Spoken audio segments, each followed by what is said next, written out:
बिस्मिल्लाहिर्रहमानिर्रहीम। अस्सलाम वालेकुम नाज़रीन, प्रोग्राम न्यूज़ रूम में खुश आमदीद। मैं हूँ आपके साथ सुमेरा मिर्ज़ा। आज की हेडलाइंस पर नजर डालते हैं, फिर वापस आते हैं। लीगी बड़ों ने सर जोड़ लिए, रावण इजलास में क्या हुआ, अंदर की कहानी क्या है।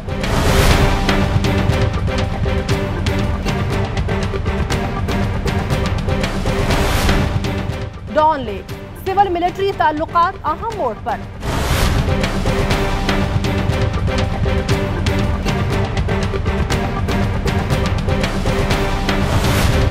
फवाद हसन फवाद इतने अहम क्यों।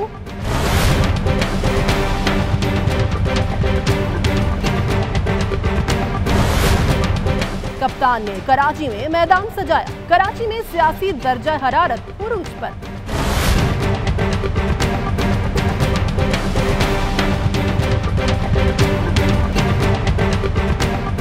नाज़रीन, पनामा लीक्स और डॉन लीक्स हुकूमत के ऊपर काफ़ी कड़ा वक्त दिखाई दे रहा है।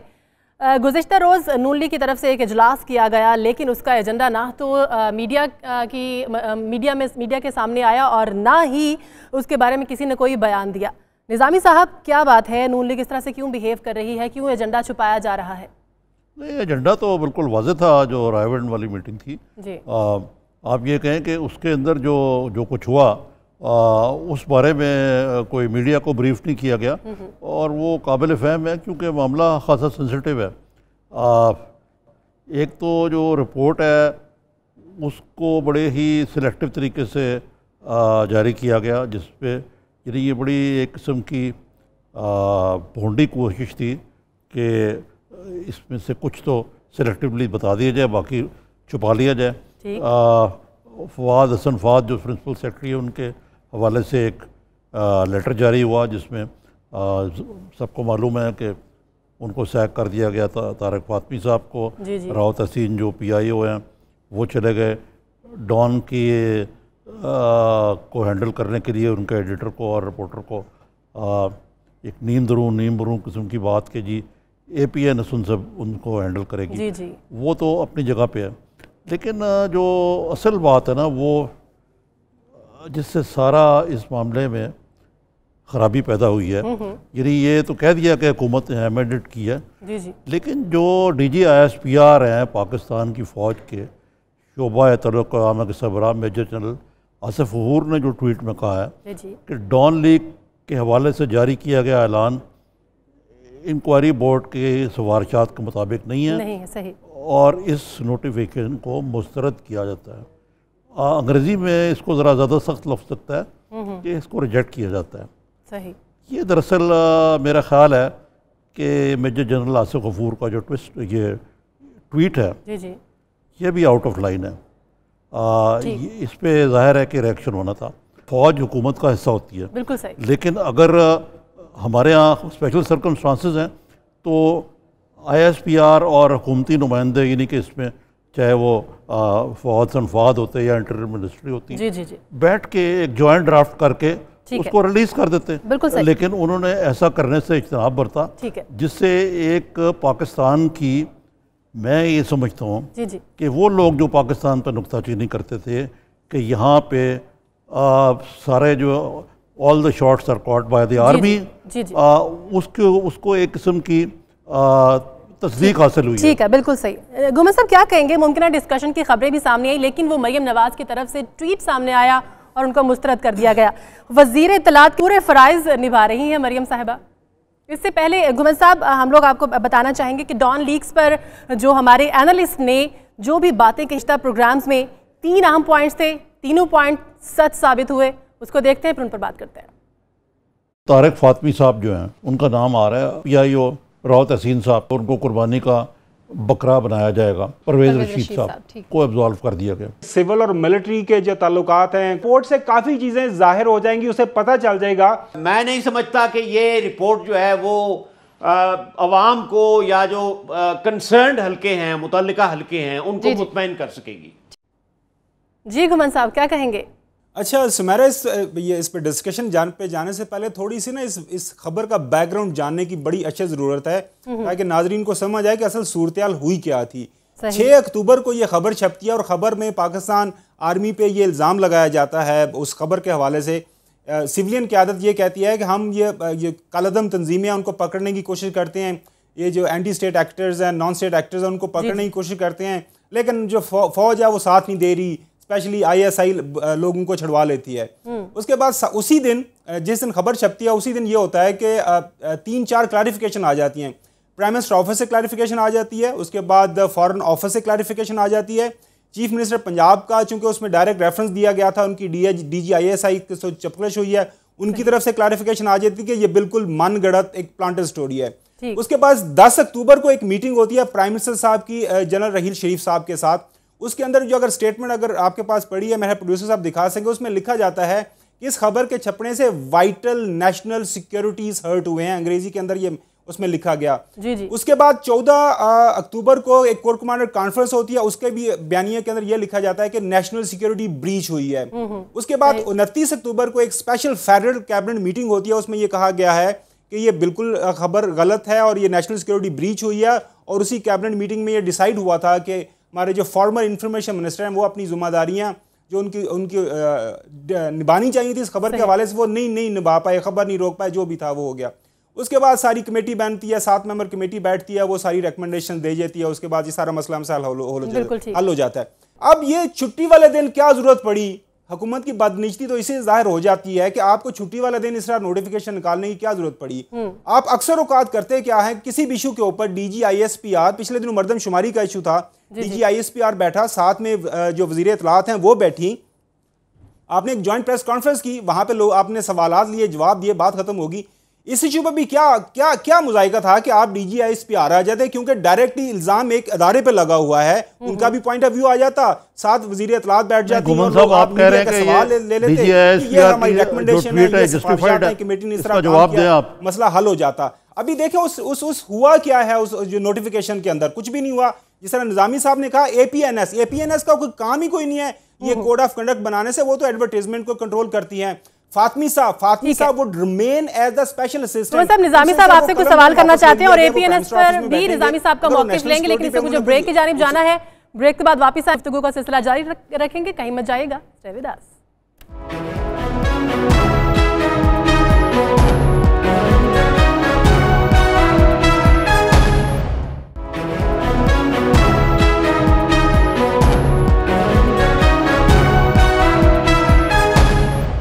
वेलकम बैक नाज़रीन। जी घुमर साहब, आप अपनी बात कंप्लीट कीजिए, फिर निजामी साहब की तरफ चलते हैं।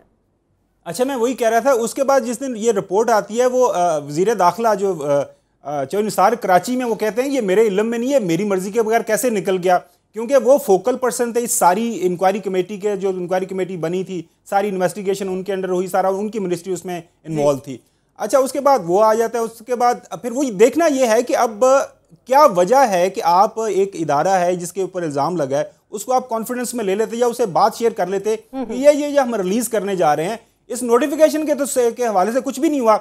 या तो आपने जो पहले हवा क्रिएट किया था कि नेशनल सिक्योरिटी ब्रीच हुआ है वो गलत है, या फिर आप आज ये जो नोटिफिकेशन निकाला इसमें ये गलत है, क्योंकि किसी मुल्क की नेशनल सिक्योरिटी इतनी सस्ती नहीं होती कि आप एक को आपने सिर्फ कलतदाम वापस ले लिया या एक के खिलाफ छोटी सी इंक्वायरी शुरू कर दी। लोगों को बताएं तो सही असल हुआ क्या है। वो रिपोर्ट जब तक पब्लिक नहीं करेंगे उसे पता नहीं चलेगा। जी निजामी साहब क्या कहेंगे, असल में रायवन में हुआ क्या है? मैं घुमन साहब से ये सवाल पूछना चाहता हूँ। जी बिल्कुल। ये नेशनल सिक्योरिटी हम करते रहते हैं, लेकिन क्या नेशनल सिक्योरिटी पे सियासत करना भी जायज़ है? एक दूसरा ये कि जो भी प्रोवोकेशन थी, मैंने तो खुद कहा कि ये इस तरह जो नोटिफिकेशन है बड़ी नाकिस थी, या नोटिफिकेशन तो थी नहीं, जो भी था ऐलान था। ये जो ट्वीट है ISPR का, ये कोई इसके बारे में आपकी क्या राय है? ये ठीक था?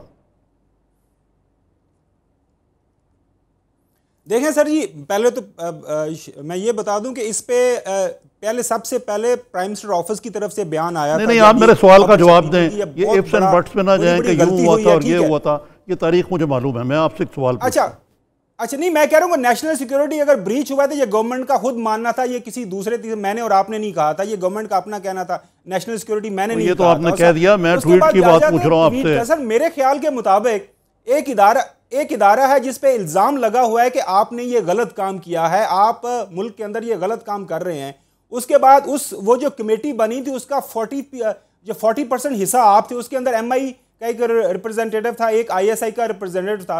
अगर वो ये कह रहे हैं कि जो हमने इंक्वायरी करके दी है उसका तो यहाँ पे कोई असर असर ही नहीं है, तो आप ये कहां से आपने ये रिपोर्ट शाया कर दी? ये तो टोटल इनकम्प्लीट है। ये ट्वीट जी, जो है आपकी आवाज नहीं है, यस और नो पे जवाब दे दें। निजामी साहब आपसे कुछ सवाल पूछना चाह रहे हैं, आप प्लीज उनका जवाब दे दीजिए।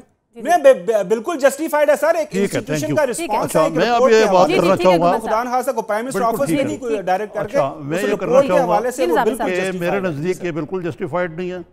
डोनाल्ड ट्रंप जब सदर नहीं बने थे तो बहुत ट्वीट्स करते थे, सदर बनने के भी उन्होंने काम करने की कोशिश की, तो उन लोगों को कहा गया खुदारा आप एक सुपर पावर के सदर हैं, अब इससे इज्तनाब करें, तो उनको इससे इज्तनाब काफ़ी हद तक करना पड़ा। अब रहा मामला रायविंड के इजलास का। बिल्कुल, रायविंड के इजलास में ये बड़ी इस मामले में जाहिर है कि गुफ्तगू हुई और इसमें ये फैसला किया गया कि इस मामले को ज़रा कूल हेडेडली डील किया जाए।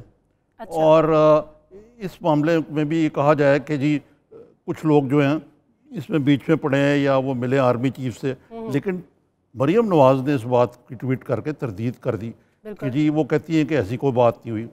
अब सवाल ये पैदा होता है कि मरियम नवाज़ साहबा जो हैं वो किस हैसियत में ट्वीट करती हैं? वो इंफॉर्मेशन मिनिस्टर हैं। मुझे तो ये समझ नहीं आती कि ये किस किस्म की गैर ज़िम्मेदाराना किस्म की टग ऑफ वॉर हो रही है, जिसमें बहुत ज़्यादा नुकसान हो रहा है हमारी, यानी जो कौमी मफाद है उसका। बिल्कुल ठीक है। क्योंकि ये कोई तरीक़ाकार नहीं है इतने संजीदा मामलात को आगे बढ़ाने का। अब ये कहा जा रहा है कि जी कल वर्किंग डे होगा, तो इस मामले में मज़ीद कोई पेशरफ्त होगी और कोई नोटिफिकेशन की जाएगी। जी जी। अब दो चीज़ें जो हैं वो बड़ी वाज़ेह हैं कि क्या कुछ दाल में काला तो ज़रूर है कि क्या कुछ लोगों को जो हुकूमत वक्त है वो इस रिपोर्ट को पार्टली उसका अगवा करके उनको प्रोटेक्ट करना चाहती है। सही। या उनका नाम नहीं देना चाहती। उसमें से कई लोगों के नाम आ रहे हैं, अब जो प्रिंसिपल सेक्रेटरी है उनका अपना भी नाम आ रहा है जो कल मीटिंग में भी मौजूद थे। बिल्कुल।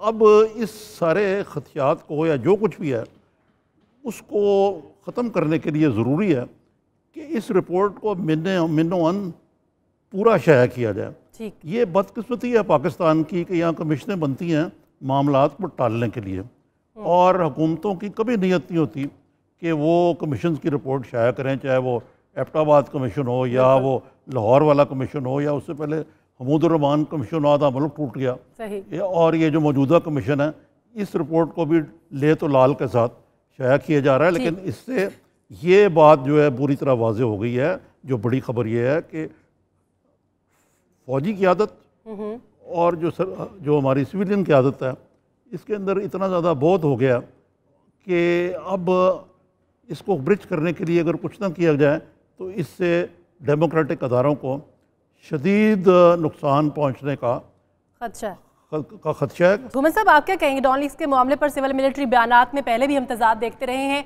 और अब तो ये तजाद खुलकर सामने आ गया है। अच्छा, एक तो मैं निज़ामी साहब के लिए एक सवाल छोड़े जा रहा हूँ, बाद में जवाब लेंगे कि अगर ये नोटिफिकेशन को पढ़ते हैं गौर से तो क्या इससे नहीं लगता कि हुकूमत इससे कुछ छुपाने की कोशिश कर रही है या कुछ वजह है जिसकी वजह से इन्होंने छुट्टी वाला दिन वो निकाला और ऐसे जल्दी में निकाला कि एज एफ के जी जल्दी जल्दी काम ख़त्म करें? सुमेरा, जो चीज़ देखने वाली ये है कि प्राइम मिनिस्टर नवाज शरीफ साहब की एक हिस्ट्री रही है। जनरल आसिफ नवाज जंजुआ साहब के साथ इनके मसले मसाइल हुए, सारी दुनिया को पता है। जनरल करामत से उन्होंने रिजाइन करवाया, ये सबके सामने है। उसके बाद जनरल परवेज मुशर्रफ के साथ जो सारा मामला हुआ वो भी हिस्ट्री का हिस्सा है। उसके बाद कुछ लोगों का तो ये भी कहना है कि वो जनरल ज़ियाउद्दीन भट्ट भी अगर जो उन्होंने इनके मंजूर नजर था जिनको उन्होंने लगाया था वो भी अगर 6 महीने रह जाते तो उनके साथ भी इनकी लड़ाई शुरू हो जानी थी। अच्छा, उसके बाद जनरल रहील शरीफ के साथ पहला मसला किस इशू पे हुआ? निज़ामी साहब को इस चीज़ का बड़ा इल्म है कि जनरल मुशर्रफ के इशू पे इनकी आपस में सारी सेटलमेंट होगी कि इस तरह करके रफा दफा किया जाएगा। फिर इन्होंने किसी मौके पर कहा जी हमको आर्टिकल 6 लगाएंगे, ऐसी की तैसी नहीं छोड़ेंगे। उसके बाद जो सारा तमाशा लगा रहा हुकूमत के शुरू के दिनों के अंदर, सबको पता है जनरल मुशर्रफ कभी उधर बैठते थे, कभी हॉस्पिटल चले जाते थे, कभी कहीं छुप जाते थे। गवर्नमेंट वो चूहे बिल्ली का खेल लगा रहा। इवेंचुअली फिर कुछ नहीं बस सलाफ और निकल गए। उसके बाद सुमेरा खबर यह है कि इस रिपोर्ट के हवाले से भी इनके आपस में सारे मामलात सिविल मिलिट्री बैठी हुई थी लीडरशिप कुछ इश्यूज पे डिस्कशन हुई थी कि इसको रिपोर्ट का हल किस तरह निकालना है, लेकिन वो जो कमिटमेंट थी वो उस पे पूरी तरह नहीं उतरा गया। इसी वजह से हुआ कि वहां से रिएक्शन आया कि ये जो सारी रिकमेंडेशंस या सुजेशंस थी उस कमेटी के हवाले से, जो सिफारिशात की गई थी, उनको पूरी तरह आपने रिलीज नहीं किया। इसको हाफ बेक्ड आपने क्यों निकाला है? तो बेसिकली जो मैंने शुरू में कहा ना, बदनिश्ती वहीं से साबित होगी कि आपने ये सारा जिस तरह निजामी साहब ने कहा कि बूंदे अंदाज में आपने प्रेस स्टेटमेंट इशू कर दी। और मेरा सवाल यही है कि एक तरफ आपने खुद कहा, मैं नहीं निजामी साहब कह रहा, आपने खुद कहा 4-5 दफा प्रेस स्टेटमेंट्स आपने अक्टूबर में निकाली कि ये नेशनल सिक्योरिटी होगी, नेशनल सिक्योरिटी होगी। जब नेशनल सिक्योरिटी होगी तो बिल्कुल उसको उसी सीरियस अंदाज से उसका हल निकालें, ऐसे तो नहीं करें। जी निजामी साहब। आपके इस जवाब जो है वो हम ब्रेक के नाज़रीन, घुमन साहब ने निजामी साहब के लिए एक सवाल छोड़ा है, उसका जवाब भी लेंगे और डिस्कशन को आगे भी बढ़ाएंगे, लेकिन इस ब्रेक के बाद स्टे विद अस।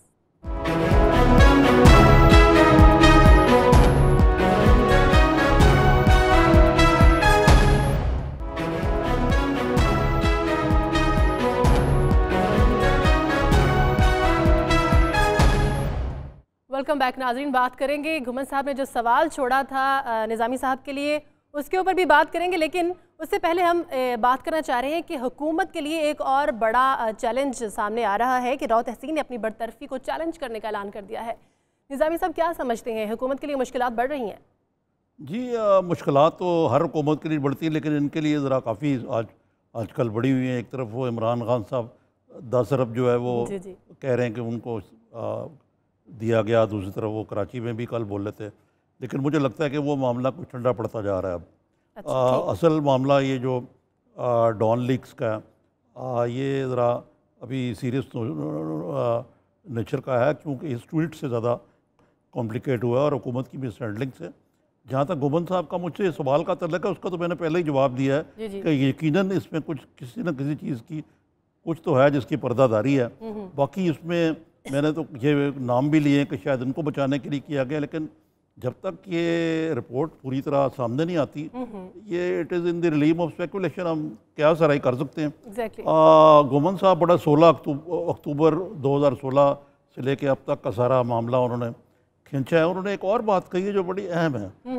वो कहते हैं कि ये मियां नवाज शरीफ किसी आर्मी चीफ से नहीं बनी, लेकिन ये बात जो है, ये बात तो ठीक है, सही, ये मैं इसमें पूरी तरह मुत्तफिक हूँ, किसी से नहीं बनी। लेकिन मेरा एक और सवाल है कि ये वतन अजीज़ में जहाँ पे बूटों की छाप के ज़रिए जितने साल उसको बने उससे आधा अरसा यहाँ जो ताले अज़बा है उन्होंने आके आइन की धज्जियाँ माजी में उड़ाई हैं। अब शुक्र है ये मामला ख़त्म हो चुका है, लेकिन जो है ना ये वो जो चांस है ना वो अभी तक मौजूद है। बहुत हमारे पढ़े लिखे लोगों में भी अंदर कि यार किसी तरीके से फ़ौज वापस आया, सिर्फ फ़ौज ही इस मुल्क को चला सकती है। एक बात ये, दूसरे ये है कि मैं ये कहना चाहता हूँ कि मेरा सवाल ये है घुमन साहब से कि चलें इनकी तो नहीं बनी, नवाज शरीफ तो बहुत बुरे हुए हैं, मैं कोई उनका अपोलॉजिस्ट नहीं हूँ, क्या किसी मुंतखब सियासी हुकूमत की आज तक पाकिस्तान में किसी फ़ौज से बनी है? ज़रा मुझे नाम ले दें। आप बताएं मुझे कि ज़िया-उल हक ने एक एक्सपेरिमेंट किया पार्टी लेस, उसमें अपने नामजद करदा वज़ीर आज़म को उन्होंने सैक कर दिया। बिल्कुल सही। असल में बात यह है कि हमारे यहाँ अभी तक वो जो इंस्टीट्यूशनल चीज़ है ना जो होनी चाहिए कि अदारे एक दूसरे का एहतराम करें, चाहे वो सिविलियन हों चाहे वो खाकी हों, ये हम एक इक्वेशन पैदा नहीं कर सके और इसकी वजह से ये इस किस्म की हम बातें करते हैं। और जमहूरी मुल्कों में क्यों नहीं होती है? इंडिया में कभी ये सवाल उठाया जाता है? बाकी जो डॉन की जो स्टोरी है उसके ऊपर अब उन्होंने APNS के गले में घंटी डाल दी है। जैसे अभी घुमन साहब ने कहा APNS का तो तल्लक ही नहीं है। APNS तो एक ऐसा जो सिर्फ इश्तिहारों का क्लियरिंग हाउस है। दूसरे इसके ऊपर तंजीम के ऊपर डॉन और जंग और उनके पास हवारी कहूँगा मैं, नरम से नरम, उसमें उनका कब्जा है। जहाँ तक डॉन वाले हैं उनका एक बड़ा ज़ोरदार दावा होता है कि उनके एडिटर जो हैं इंडिपेंडेंट होते हैं, वो तो किसी मालकान को भी खतर नहीं लाते अपने। पूछ सकता हूँ तो वो एक मालकान की तंजीम से डिक्टेशन लेंगे। रह गई CPN ही जो कोई एडिटर्स की तंजीम है, शायद जिससे रब्ता होना चाहिए था, वो इसलिए नहीं हो सकता कि CPNE जो है वो भी एक किस्म का, मैं नरम अल्फाज में कहूँगा कि उस पर भी अखबारी मालकान एडिटर की खाल ओढ़ के वहाँ भी बैठे हुए हैं। यानी दोनों तंजीमों पे मालकान का कब्जा है, प्रोफेशनल एडिटर तो कोई है ही नहीं। तो इस दौर इसमें ये तो वो जहाँ तक इसके ज़रिए तो घोंघलों से मिट्टी जाड़ी हुई है, लेकिन इसके बावसूफ मैं ये कहता हूँ कि ज़फ़र अब्बास साहब जो कि एडिटर डॉन के, he is a man of integrity, professional आदमी हैं, और शायद मैं उनकी जगह भी होता तो पता नहीं मैं भी वही गलती कर बैठा जो उन्होंने की थी। जी गुमान साहब, अभी हमने देखा जो पनामा केस के हवाले से हमारे जो इन्वेस्टिगेशन के इदारे हैं, लॉ एंड जस्टिस के इदारे हैं, जो करप्शन के इदारे हैं, उन्होंने क्या जवाब दिए वहां पे सुप्रीम कोर्ट ऑफ पाकिस्तान में जाके। उनकी ऑटोनॉमी किस लेवल की? आपने 18वीं तरमीम की, 18वीं तरमीम के तहत अपने क्या क्या हल निकाला? यही हल निकाला कि जी हम ये नैब का चेयरमैन भी अपोजिशन और उनके साथ दरमियान में मिल प्राइम मिनिस्टर साहब करेंगे, मिल बैठ के उसकी अपॉइंटमेंट करेंगे। और सबसे मज़े का हेज, पब्लिक अकाउंट्स कमेटी का जो चेयरमैन होगा वो कौन होगा? वो होगा अपोजिशन का। फॉर एग्जांपल आजकल जो जनाब शाह साहब हैं, खुर्शीद शाह साहब हैं, PAC के चेयरमैन, वो मामला देख रहे हैं अपनी हुकूमत के, अपनी जो पाकिस्तान पीपल्स पार्टी के दौरे हुकूमत के दौरान जो फाइनेंशियल मिस हैंडलिंग हुई है, वो सारे केसेस दे रहे हैं, और जिस तरह उसका हल हो रहा है सबके सामने है। तो जमहूरी अदारों को स्ट्रेंथन करना किसी मुल्क के अंदर वो हुकूमत वक्त का काम है। क्या इन्होंने किया? क्या नेशनल एक बना था नेशनल एंटी करप्शन कमीशन, ये जब जो अपोजिशन पे पाकिस्तान मुस्लिम लीग तब बहुत बातें की थी, अभी आखिरी साल में पहुंच गए हैं, क्या हुआ? और दूसरी बात यह है कि सुमेरा, किसी भी मुल्क के अंदर, मैं ये नहीं कह रहा कि मैं इस जमहूरियत नहीं होनी चाहिए, पार्लियामेंट्री फॉर्म ऑफ गवर्नमेंट नहीं होना चाहिए या प्रेसिडेंशियल होना चाहिए। अब सारी दुनिया जो है, अमेरिका से लेके ऑस्ट्रेलिया तक और फार ईस्ट से लेके मिडल ईस्ट, हर तमाम ममालिक चाइना के साथ ट्रेड करने के लिए वो उन्होंने लाइन लगाई हुई है। उसकी वजह क्या है? उनके पास इकोनॉमी ठीक है, गवर्नेंस ठीक है, वहां पे तो कोई जमहूरियत नहीं। वहां पे जो हम ह्यूमन राइट्स की बात करते हैं वहां पे तो कोई नहीं, उनके मामला चल रहे हैं।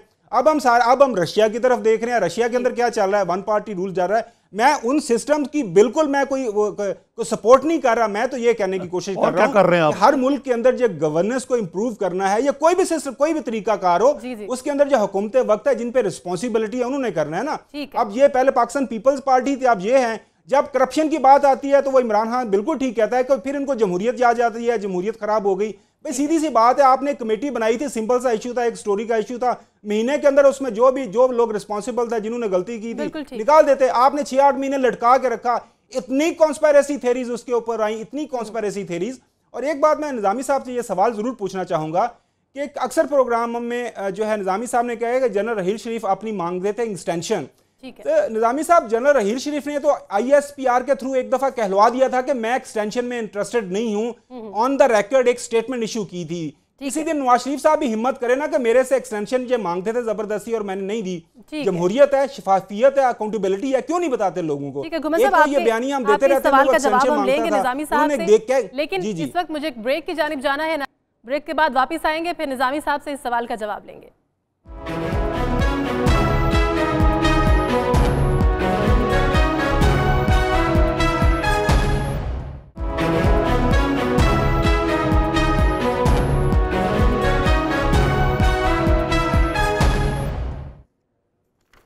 वेलकम बैक नाज़रीन। जी निज़ामी साहब, घुमन साहब ने आपसे कुछ सवाल किया था, वो उसका जवाब ले लेते हैं, फिर हम राव तहसीन की तरफ चलेंगे। जी हाँ, उनका सवाल का जवाब बड़ा मुख्तसर है।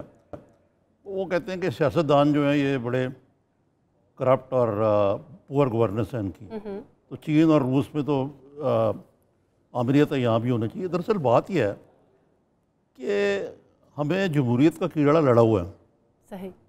आपने यहाँ पूरी कोशिश कर ली उन लोगों के ब्रेन वॉश करने की, चाहे मज़हब के नाम पे आपने यहाँ फौजी आमरीत मुसल्लत की, या लाइटेड मॉडरेशन के नाम पे की, या अयूब खान ने आधा मुल्क तोड़ दिया, उसकी तरफ को जाता ही नहीं है। बड़े सगीर के मुसलमान जो हैं वो पार्लियामेंट्री जमहूरी निज़ाम के तहत ही चलते हैं। सही। श्रीलंका में कई एक्सपेरिमेंट हुए, फिर इधर ही आना पड़ा उनको। एक तो ये बात है। दूसरी बात है कि हुक्मरान करप्ट हैं या नाअहल हैं, तो उसका ये तरीका नहीं कि उनको ठुड्डे मार के बाहर निकाल दिया जाए। सही। और उसके बाद एक फ़ौजी आमरीत है, वो मेरे अजीज़ हम वतनों करके जनरल आइंदा खान आए, और वो 8-10 साल तक हुकूमत करें, मुल्क का मज़ीद बेड़ा गर्क करें और घर चले जाएं। जहाँ तक इमरान खान साहब कतल तक शौक़ से हुकूमत करें, उनके हामी जो हैं उनको खूब ऊपर लेके जाएँ। मैं ख़ुद उनका चाहता हूँ कि वो आएँ, आके पता लगे कि वो कितने को गुल खिलाएँगे और वो कितनी देर उनकी मामला चलेगा आगे। लेकिन इसका मतलब ये नहीं कि इमरान खान साहब को चोर दरवाजे से दाखिल करने की कोशिश की जाए पॉलिटिक्स में। वो इलेक्शन लड़े और आ जाए। जहाँ तक राव तहसीन का तल्लक है, पूछ रही थी, उन्होंने फैसला किया कि मैं कोर्ट में जाकर चैलेंज करूँगा। वो कहते हैं कि दो हिस्से हैं, एक तो नोटिफिकेशन है, उसको वो चैलेंज नहीं करेंगे, वो कहते हैं वो हुकूमत का हक है। ठीक है, वो चैलेंज करेंगे जो कमीशन का फैसला है उनके बारे में, जो इंजंक्शन है। वो कहते हैं ये मेरा काम नहीं है कि PIO जो है उसका जॉब डिस्क्रिप्शन नहीं है कि वो खबर रोके। ठीक, फ़र्ज़ करें मुझे मेरे इलम में होता तो मैं खबर रोकता, बकौल उनके, पता नहीं इलम है मैं या नहीं है, मैं उनका डिफेंस नहीं कर सकता। वो जब अदालत में जाएंगे तो यकीनन इसकी बात करेंगे वो कि आया वो खबर रोकी। दूसरे एक और बात जो इसमें एक बहुत बड़ा सुकम है इस कमीशन में, जी जी, वो ये है कि जो 7 आदमी जो हैं उसके कमीशन के, उनमें 2 DGFIA है, एक डायरेक्टर है FIA का, MI IB ISI का आदमी है, एक मुतसिब आला है पंजाब के, इसी तरह हैं जैसे आमिर रज़ा खान है जो इसको सरबराह हैं। इसमें कोई मीडिया का आदमी था। इनको पता है कमीशन वालों को मीडिया ऑपरेट किस तरह करती है, खबर क्या चीज़ होती है, एडिटर का क्या रोल होता है। तो ये चीज़ें जो हैं ये इन पे जब तक ये इसको वो राव साहब जो हैं गालबन यही अपना डिफेंस बनाएंगे अदालत के। जी ठीक है जी, गुमन साहब। स्मैरा, देखिए जब हम जमहूरियत की बात करते हैं, जमहूरी रवायात की बात करते हैं, मैं हरगिज़ बिल्कुल नहीं कह रहा कि हमारे मुल्क के अंदर चीन वाली कम्युनिस्ट पार्टी सिस्टम होना चाहिए या रशिया वाला के वन पार्टी होना चाहिए, या बाकी जो तमाम हमारे मुस्लिम जो ब्रदर ममालिक हैं वहाँ पे जिस तरह मिडल ईस्ट में बादशाहत है, वो मैं इस तरह की बादशाहत चाह रहा हूँ हमारे मुल्क के अंदर। मैं एक जमहूरियत पसंद हूँ, मैं सहाफ़त में आई थी इसलिए था कि मैं जमहूरियत पसंद हूँ। जब जमहूरियत नहीं होगी तो सहाफ़त मैं कैसे करूँगा। मैं बिल्कुल जमहूरियत को सपोर्ट करता हूँ। अगर मेरे कोई कमेंट्स को गलत तरीके से कंस्ट्रक्ट किया जाए, बिल्कुल उसको मैं अभी क्लैरिफाई करता हूँ। अब ये है कि जमहूरियत, वही जो मैंने बात की थी, जमहूरियत अल्लाह मियाँ ने डायरेक्टली तो नहीं यहाँ पे देनी ना, जमहूरियत को हम ही ने स्ट्रेंथन करना है। हमारे पास जो आइन है, कानून है, उसकी अमलदारी किसने करनी है। अभी एक प्राइम मिनिस्टर ऑफिस के अंदर उनके जो प्रिंसिपल सेक्रेटरी साहब बैठे हुए हैं, उनके ऊपर पिछले 6 महीने साल से उन पर इल्जामात लग रहे हैं। पिछले साल 18 नवंबर को नेशनल असेंबली के अंदर कैप्टन सफदर जो सन लॉ है प्राइम मिनिस्टर साहब की, उन्होंने लंबी चौड़ी तकरीर की और ठीक ठाक रगेदा इस फवाद हसन फवाद को कि ये तमाम जो फेडरल ब्यूरोज की पोस्टिंग एंड ट्रांसफ़र है वो अपनी मर्जी से करते हैं, उनके ऊपर चार्जेस लगाए कि जो करप्ट जो ऑफिसर्स हैं उनको ऊपर लेके आते हैं। मतलब काफ़ी ज़्यादा वो ये नेशनल असेंबली का उस रिकॉर्ड का हिस्सा है उस तकरीर का। और भी कुछ थे, एक नजफ सियाल साहब थे MNA इनके जंग से, उन्होंने भी कहा कि जी हमारे और प्राइम मिनिस्टर के दरमियान इस तरह की जो सारी की सारी रुकावट है फवाद हसन फवाद है, जमहूरियत में ऐसा नहीं होता। उसके बाद आपके सीनियर मोस्ट फेडरल मिनिस्टर हैं पीरजादा साहब, उन्होंने क्या कहा, सबने सुना, सबके सामने था। वो जो अगर प्रिंसिपल सेक्रेटरी के ऊपर इल्जामात लगते हैं करप्शन से, मेरा तो प्रिंसिपल सेक्रेटरी जो होता है वो right hand of the prime minister होता है। बिल्कुल ठीक। अब उससे ऊपर इल्जामात लगे तो क्या जमहूरियत पे कहाँ से रिस्पांस आया? क्या उस पर भी कोई जवाब देती थी मरियम साहिबा? जवाबात कहाँ पे आए? इल्जामात लगे। अच्छा, उसके बाद पिछले साल कुछ ऐसा हुआ कि यही फवाद हसन फवाद साहब के इनके दोस्त हैं मंसूर साहब, उनको इन्होंने प्रेस मिनिस्टर लगाया हुआ है वहाँ पे न्यूयॉर्क के अंदर।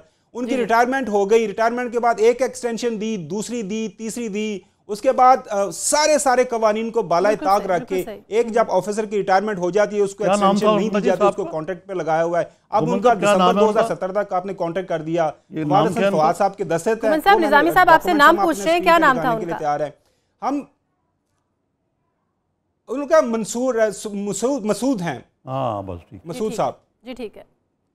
अच्छा, मसूद अनवर सर, जी मसूद अनवर, ये पिछले साल मसूद अनवर साहब पिछले साल जुलाई के अंदर रिटायर हो जाते हैं, तो तब से लेके अभी तक वो एक्सटेंशन पे हैं। ठीक हो गया। अब ये सारी चीजें हैं, जमहूरियत के अंदर शफाफियत ही होती है ना, अकाउंटेबिलिटी होती है। तो आप अकाउंटेबिलिटी के तो साइड पे आप बिल्कुल आते ही नहीं है, जिसकी वजह से फिर एक मौका आता है कि आपको कहीं ना कहीं पे फिर जो दूसरी एंटी डेमोक्रेटिक फोर्सेस हैं उनको मौका मिल जाता है। तो स्ट्रेंथन करना है हमारे इन जो जमहूरियत पसंद सियासतदान है, इन्होंने करना है। मेरा सिर्फ कहने का यही मकसद था, ऐसे इसको गैर जरूरी तौर पर इसको लटकाया गया था जी, इसकी वजह से सारी प्रॉब्लम। हमारे यहाँ ये पुरानी रवायत है कि साहिब सदर आप तो बड़े अच्छे हैं, आपका मशीर ख़राब है। भाई सवाल यह है कि अगर मियाँ नवाज शरीफ का जो तर्ज मुगलिया तर्ज है हुक्मरानी में, उन्होंने एक ब्यूरोक्रेट को सुपर ब्यूरोक्रेट बनाया हुआ है, उसको पूरी आपने अख्तियारात और ताकत दी हुई है। ठीक है। आपका ख्याल है कि वो ये जो अफसर है इसकी ट्रांसफ़र खुद कर रहा है? डॉक्टर मलिया लोधी ने मियां नवाज शरीफ को रिक्वेस्ट की होगी, उन्होंने कहा कर दें उसको, उसका कुछ अच्छा मामा तो नहीं लगता ये। इसी तरीके से जो आपने और कैप्टन सफदर की बात की, जहाँ तक रियाज पीरज़ादा का तल्लुक है ना मौसूफ का, वो कई दफ़ा इस्तीफ़ा दे चुके हैं और वापस ले चुके हैं, कई दफ़ा कर चुके हुए हैं, तो उसको ज़्यादा आप सीरियसली ना लें। लेकिन मेरा ख्याल है कि ये जो है ना एक ब्यूरोक्रेट को इतना ताकतवर कर देना, इसमें the ball is in Nawaz Sharif court, उसका खाली कसूर नहीं है, उसको क्या एतराज़ है। ठीक है, बहुत शुक्रिया। मैं अपने एनालिस्ट का शुक्रिया अदा करना चाहूँगी, खावर घुमन का भी, और आरिफ निज़ामी साहब आपका भी बहुत शुक्रिया। नाज़रीन, कल इंशाल्लाह फिर से हाजिर होंगे नए टॉपिक के साथ, नई डिस्कशन के साथ। आज के लिए इस्माइल मिर्ज़ा को इजाज़त दीजिए, अल्लाह हाफ़िज़।